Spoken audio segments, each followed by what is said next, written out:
In the region of cultivated heathland between Bremen and Hamburg, in Langenfelde near Sittensen, lies the farmstead of the head beekeeper Georg Klindworth. His speciality is Skep Beekeeping.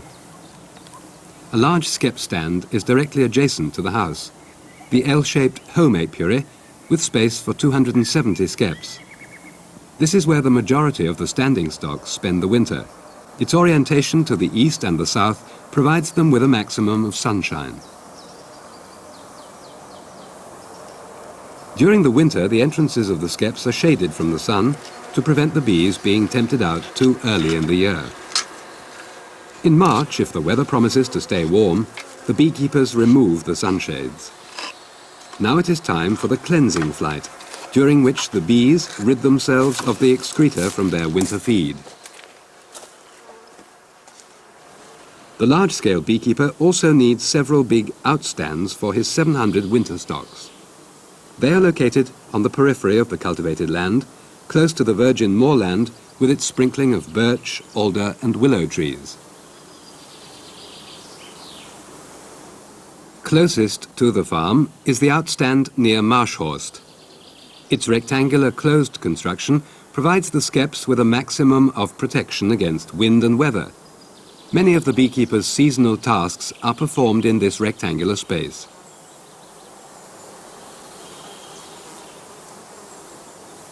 Access to the isolated winter stands is usually quite difficult. The single stand in woodland cover near Twistenbostel is also oriented to face the sun. Care is taken that the bees are able to fly straight out and find dry resting places on the grass in front of the skeps. They have the necessary water supply close at hand.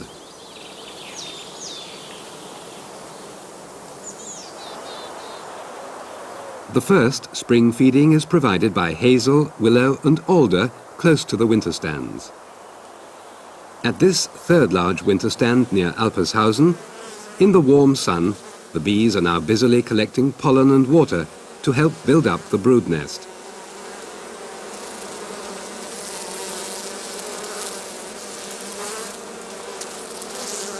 By mid-April, it's time for Georg Klindworth to prepare the skeps for the spring migration.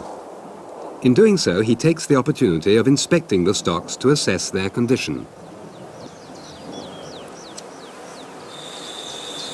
No beekeeper is ever without a smoker. The smoke from the smouldering tansy subdues the bees which are already actively tending their brood.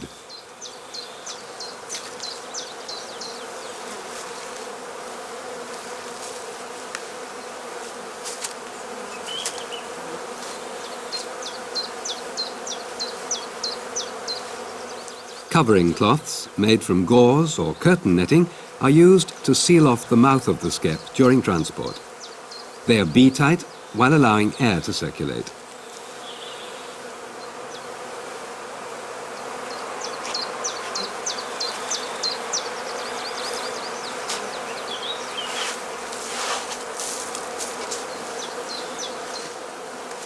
The entrances stay open until evening to allow the bees to forage freely.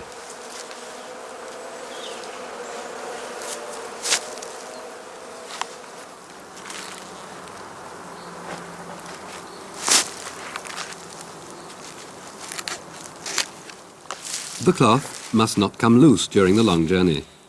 To keep it tight, the corners are twisted up before they are fastened.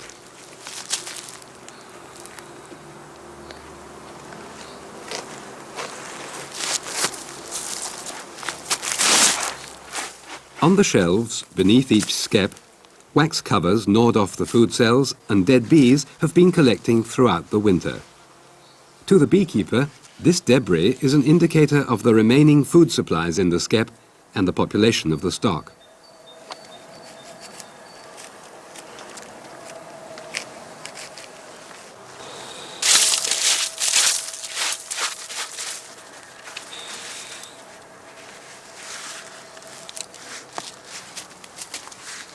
The fact that the bees have built on to the dark old combs at the bottom of the skep to enlarge the brood nest tells the beekeeper that there is a good queen inside.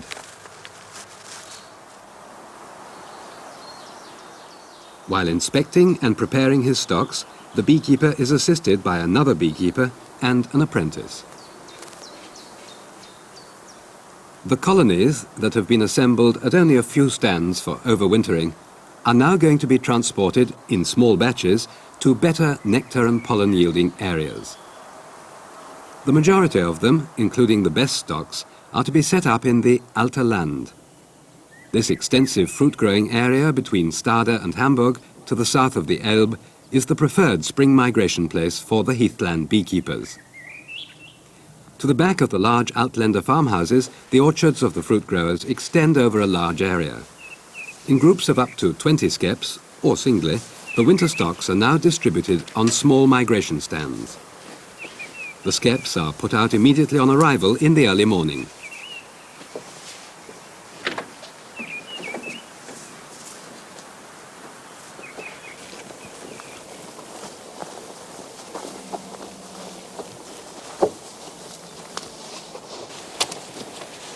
Before continuing his journey to the next migration stand, the beekeeper opens the flight entrance, which has been stuffed with moss or grass for transportation. This allows the bees, as soon as they have arrived at the new site, to set out on their first orientation flight.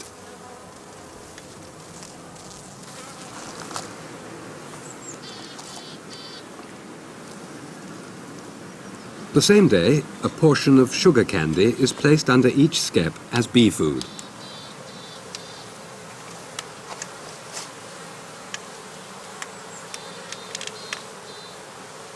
Shallow beechwood dishes with 3 carved feet are traditionally used for this purpose.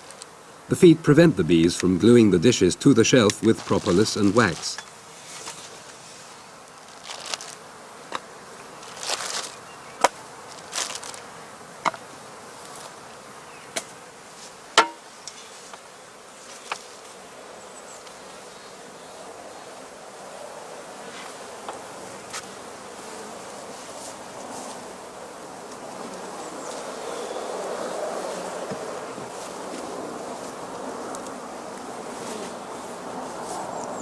By feeding the bees, the beekeeper tides them over the period of sparse foraging before the fruit blossom is in full swing.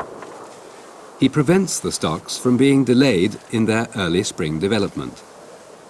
If food were in short supply, the bees would build fewer brood cells and thus interfere with the queen's egg-laying activity.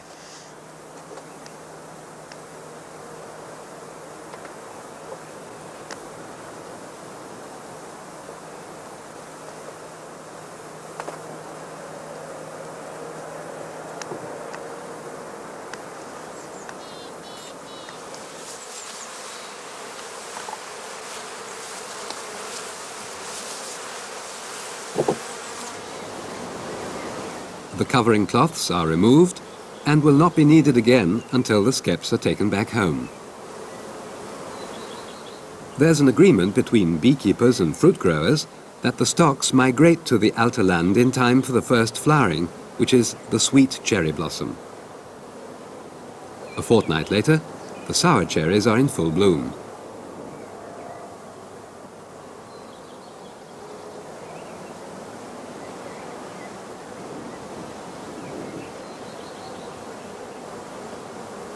Pollen is collected into the pollen baskets on the bees' hind legs. The protein-rich pollen grains are used in rearing the already numerous brood in the skep, and thus help to promote the growth of the colony.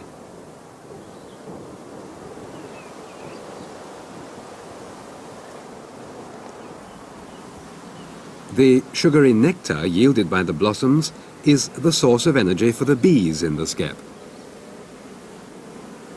When the sour cherry blossom is over, the last blossoms to be worked by the bees in the Alter Land are pear and apple. In mature orchards, these trees are planted in long rows, often alternating with one another.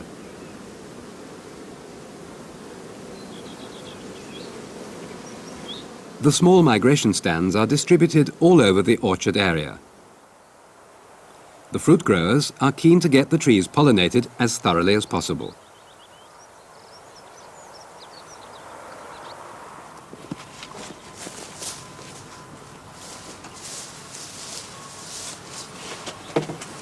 Once a week, the beekeeper inspects the stocks in the migration stands.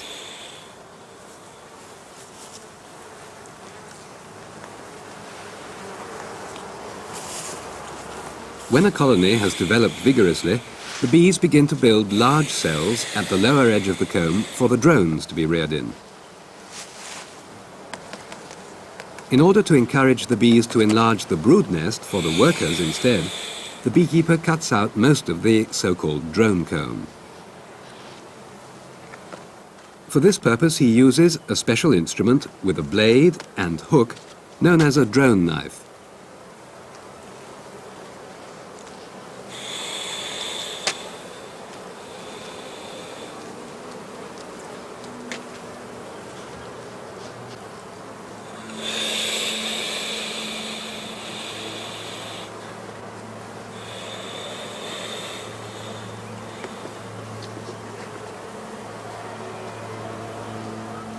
The pieces of comb removed in this operation are collected for melting down to wax at a later date.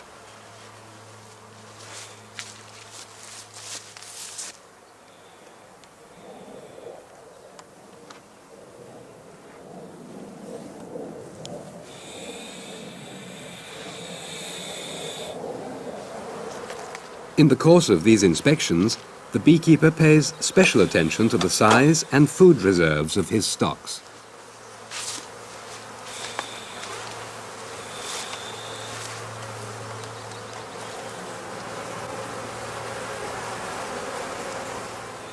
In good years, when the bees have lots of natural food, some of the sticky candy remains behind on the feeding dish.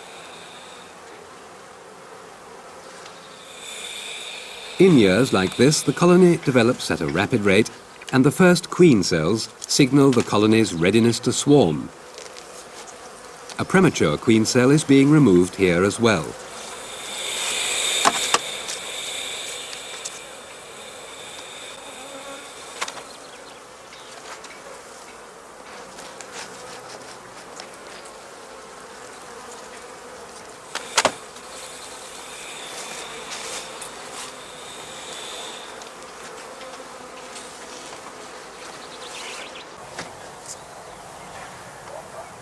If the beekeeper discovers a particularly weak stock while cutting off drone combs, he can promote its development by placing the skep where a highly vigorous stock in the same brood-rearing state has stood up to now.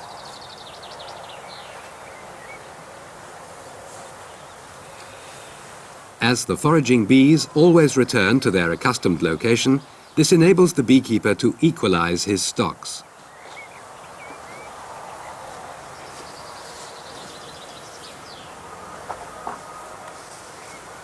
The bees remain in the Alterland for 3 to 4 weeks. Their pollination activities are so important for the fruit harvest that the local fruit growers pay a fee for every stock that is placed in the orchards, whereas the beekeeper is interested in the rich early nectar and pollen yield for his colonies. So, fruit growing and beekeeping go hand in hand.